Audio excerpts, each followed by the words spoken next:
காரியங்களை செய்வார், மேன்மேலும் பலப்படுவார்.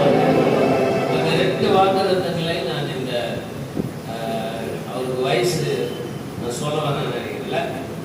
அடுத்த வருஷம் கட்டாயம் பிறந்த நாளுக்கு வரும்னு நினைக்கிறேன். அப்படி சித்தமானா அப்போ நான் கேட்பேன் கரெக்டாக. போன வருஷத்துக்கு வாக்குத்தத்தம் நான் சொன்னேன். அந்த நேரத்தில் யூடியூப்ல தேடக்கூடாது. லீலி புஷ்பத்தை போல மலருவான், லீபனோனை போல வேரூன்றி நிற்பான். அல்லேலூயா.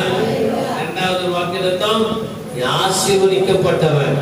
அப்புறம் பெரிய காரியங்களை செய்வாய், மேலும் என்ன கண்டுபிடிச்சான்னா, விளையாமுக்கு ஒரு லட்சியம் கொடுத்தான் ஒரு ராஜா. அந்த ராஜா பேர் என்னது? பாலாக். பேர் என்னது? பாலாக். எதுக்கு தெரிஞ்சு கொடுத்தாரு? இஸ்ரவேல் ஜனங்களை சபிக்கணும்னு சொல்லி. சரியா?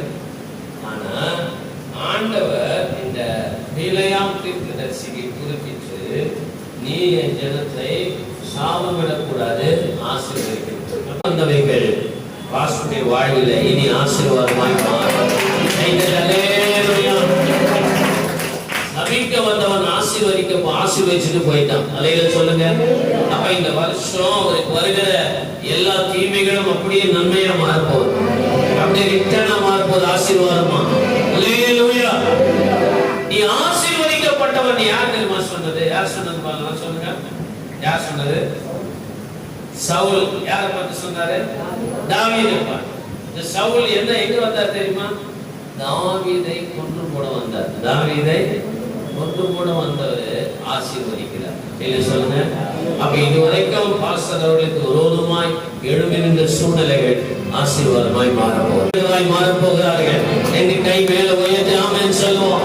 இதுவரை எதிரான சூழ்நிலைகள் ஆசீர்வாதமாய் மாறப்போகிறது. இந்த ஊழியத்துக்கு விரோதமாய் நின்ற மனிதர்கள் சாதகமாய் மாறுவார்கள். இந்த ஊழியத்துக்கு சாபமாய் வந்த சூழ்நிலைகள் ஆசீர்வாதமாய் மாறப்போகிறது. 2வது, நீ பெரிய காரியங்களை செய்வார். பாஸ்டர் பார்த்து சொல்ல, நீ பெரிய காரியங்களை செய்வார். சத்தமா சொல்லி, பெரிய காரியங்களை இதுவரைக்கும் செய்ததை பார்க்கிறோம், இனி வருகிற நாட்களிலே பெரிய காரியங்களை செய்வார். அல்லேலூயா. பாஸ்டர் எப்படி சொல்றது? இப்படிப்பட்ட பெரிய காரியம் ஆராய்ந்து முடியாத பெரிய காரியம். எப்படிப்பட்ட பெரிய காரியம்? சத்தமா சொல்லுங்க. எங்க பாஸ்டருக்கு எப்படி சொல்லுங்க, எங்க போறதற்கு இந்த புதிய ஆண்டில ஆராய்ந்து